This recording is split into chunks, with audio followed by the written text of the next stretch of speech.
Hey, how you doing? It's me, Nomad here, and so I'm doing this video series called LA Homeless Adventures, and basically what it is it's from 2018, the summer of 2018, which is kind of when we made like a major transition.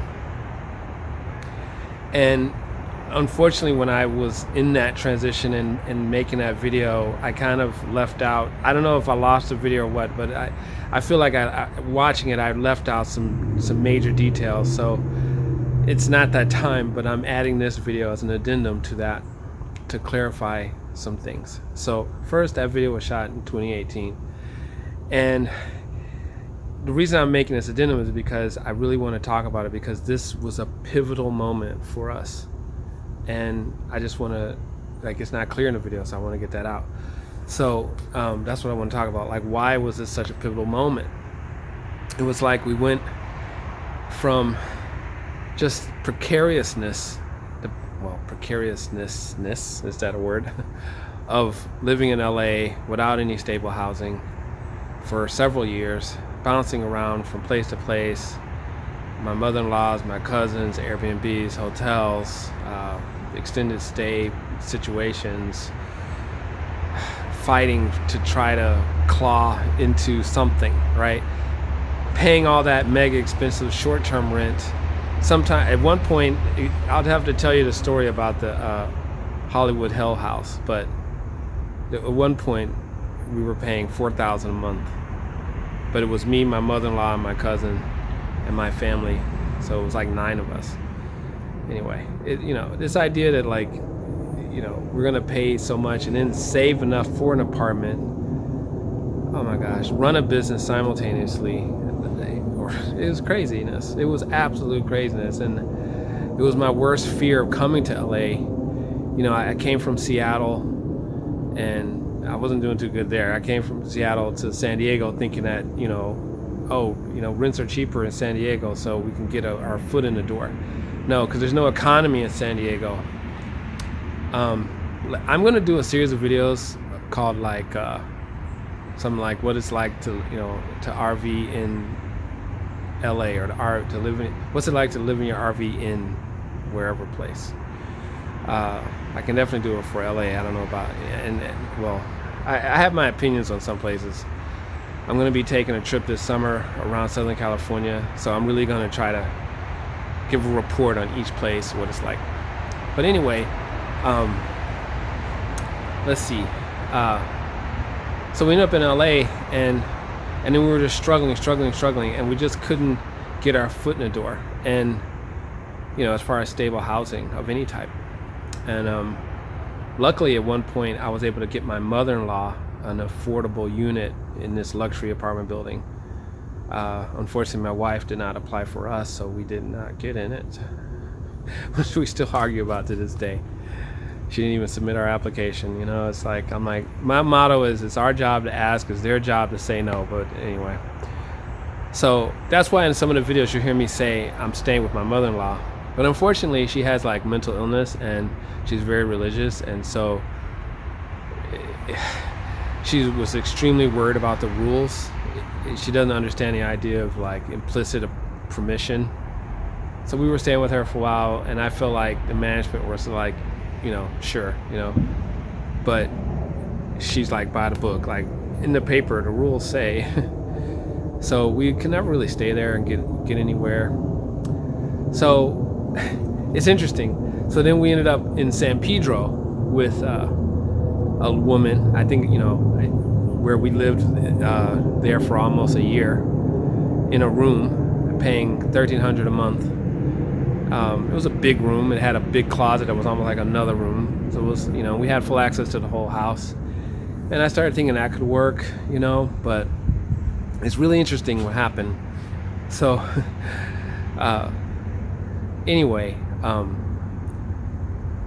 I was expecting an income tax return. My money that I was making from my business was just going straight to rent. And I was always broke at the end of the month, and I never could get ahead to save anything. So I was really counting on these income tax return checks to kind of get us ahead. And then it was funny because they just got held up for some reason. When I was staying in that in San Pedro, they just wouldn't come. At one point I was behind on a rent, and I was expecting these checks and they just didn't come. Like, it was the weirdest thing. And then as soon as we moved out of there, they show up. But at the time, I just, in my mind, I'm like, okay, that's not happening, so whatever. So when you see this video that we're in now, that I'm talking about, everything turned because the night we were supposed to go sleep at the beach in San Pedro, and the beach was closed. Like, they got this city locked down. Like, you know, anyway, every square inch is locked down. So during the day, that beach was great. It wasn't, you know, I thought, oh, we can stay here. You know, we get down there about midnight. It's all gated, you know, because they don't want people sleeping there, right? The thing about LA is, like, they don't want you sleeping nowhere, and they don't want you going to the bathroom. So you can't, there's no public restrooms anywhere. It's just crazy. This city's so insane. This is like gotta be one of the most dysfunctional cities in America. I'm not gonna say the world, but oh my God. Anyway, and you know, now as I'm recording this video, which is 2021, there's a massive homeless crisis here. There's like almost 68,000 homeless people. It just like totally blew up, and it's about to blow up even more because you know, they're going to end the rent moratorium, and you know, there's a lot of people that still are unemployed, and it's not as bad as the red states where they cut the unemployment for people. But anyway, back to this subject. So that day, you know, my mother-in-law, I guess she felt guilty or whatever. She was like, I'll pay for a hotel. So we ended up at the Vagabond Inn in San Pedro, and which was the previous video, I think. And then the next day, I'm pretty sure it was the next day, I went to check my mailbox, and I was not expecting that check. It wasn't even in my mind whatsoever. And there was the check from my income tax return, and it was a miracle for us, honestly, in that moment. Like, the timing of that was perfect. You know, it was almost like God was just waiting for us to get out of that San Pedro situation. Because if that check had come while I was in San Pedro at that lady's room, she would have got that money, and we wouldn't have had enough to do the RV. We just would have stayed in that rent trap over there. So it was like, yeah, God was waiting for that moment. And so yeah, we were really only in that precarious situation for a day, really. Well, 2 days technically, because me and my wife slept in a car one day. Then the next day we ended up at the hotel, and then the next day after that I went to the mailbox, and there was the check.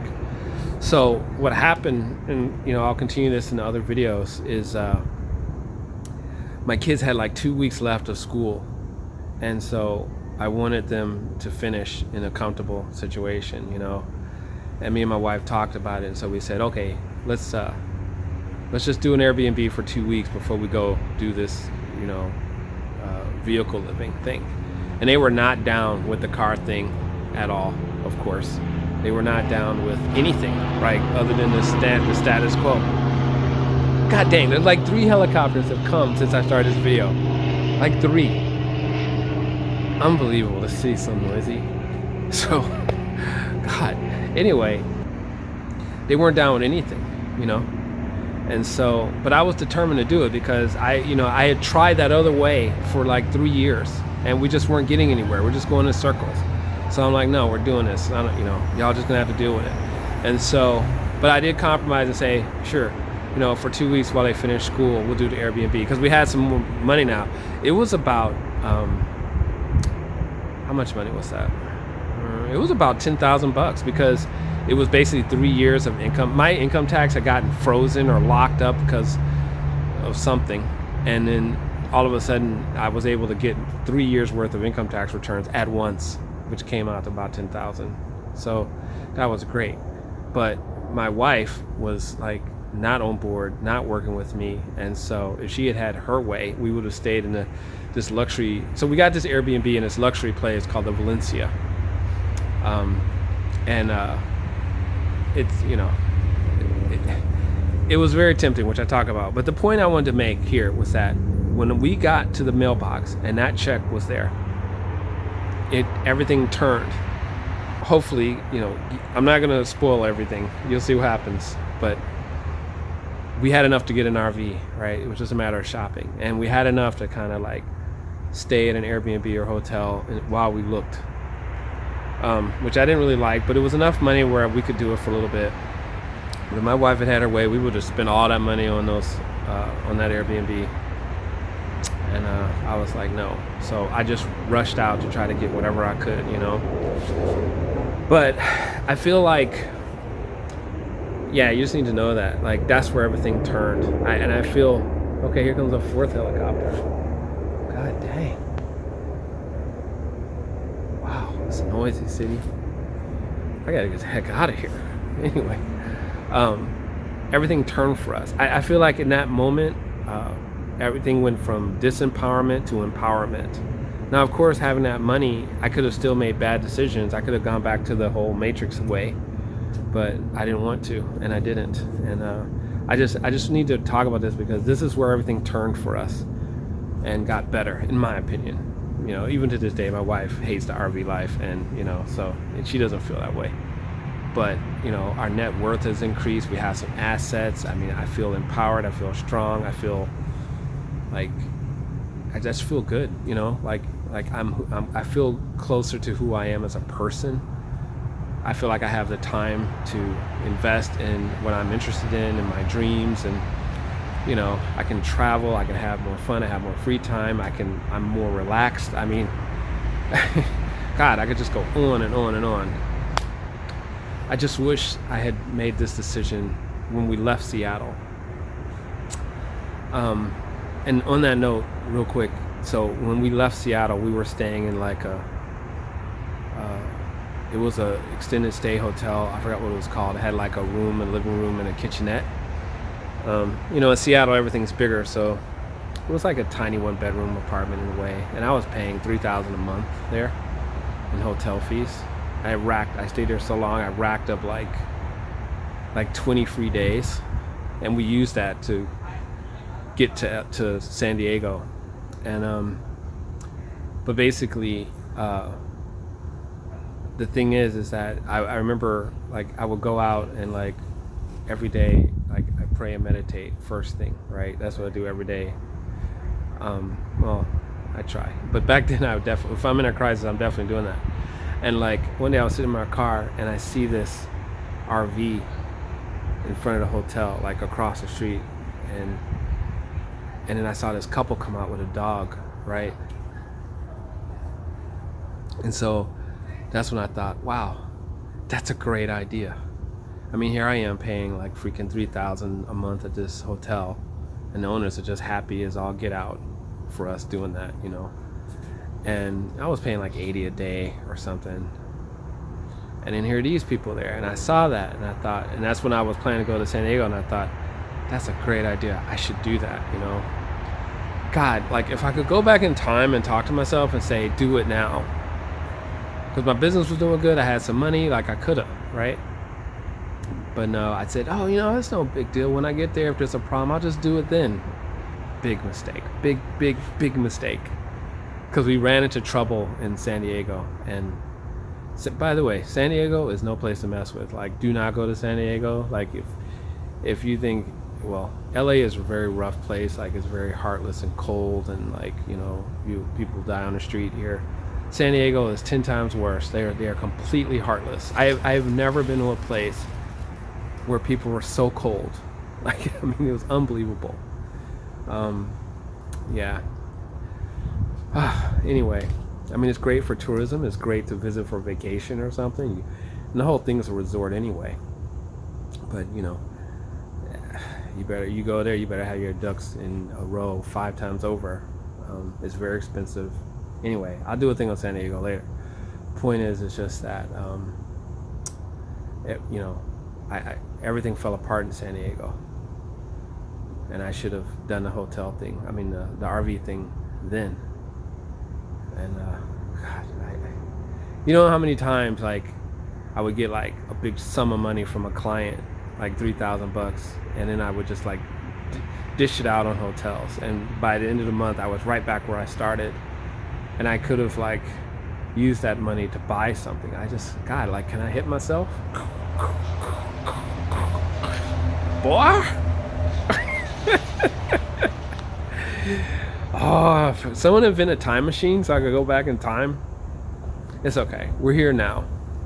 But I just want you to know this video that you're watching was when everything turned for us, mostly because that money showed up. If that money hadn't showed up, it would have been a lot rougher. After going through that process and realizing just how much money it took to even be somewhere while you shop for an RV and all this. That's the 5th helicopter in the last, since I've done this video. Wow, it's probably the same helicopter. Anyway, yeah, and so it's involved. Like, you know, I mean, as far as all the stuff that it took, especially for us, it was 5 of us at the time, me, my wife, and our 3 kids. They were all teens in high school. So yeah, but thank God that money came when it did, and things turned, and we were able to escape the matrix. And so yeah, so that's it. I'll stop rambling. If you have any more questions about this journey, leave them in the comments. I mean, you know, I found these videos. I mean, I recorded them in 2018, but I want to show y'all the process, at least from what we experienced. You know, it's not going to be the same for everybody. Yeah, so I just wanted you to know, you know, kind of know the perspective of what was happening then. All right, that's it. So please like and subscribe to the channel. It'll help it grow. You know, share it with your friends. Leave a comment if you have any questions. Okay, talk to you soon. One more piece I want to add that occurred to me as I was walking is that one of the major, you know, when we think what was the difference, like when we say it was a major turning point, like turned on what, like what was different? I would say the main thing that was different was the fact that we weren't at the mercy of all these wannabe landlords. I mean, until we had a vehicle that we could stay in, we were just literally at the mercy of every Tom, Dick, and Harry with a space. And in LA, there's a ton of people. Like, if you can control any space, even a van, you can rent it. There's some guy called the Vanlord, and he buys vans at the auction, parks them on the street, and then rents them out up in Hollywood. And the city totally tolerates this, and it's just insane. Like, so we encountered a lot of people like that. Not a van, but just, you know, who had a little room or a little apartment, and oh my God, it's like, so just being able to have your own place, even if it's on wheels, gives you options, and you know, you can think, you can breathe for a minute, and you don't have to feel pressured into bad situations. So that was the main thing, I would say, you know, which is still the case for us. All right, that's it.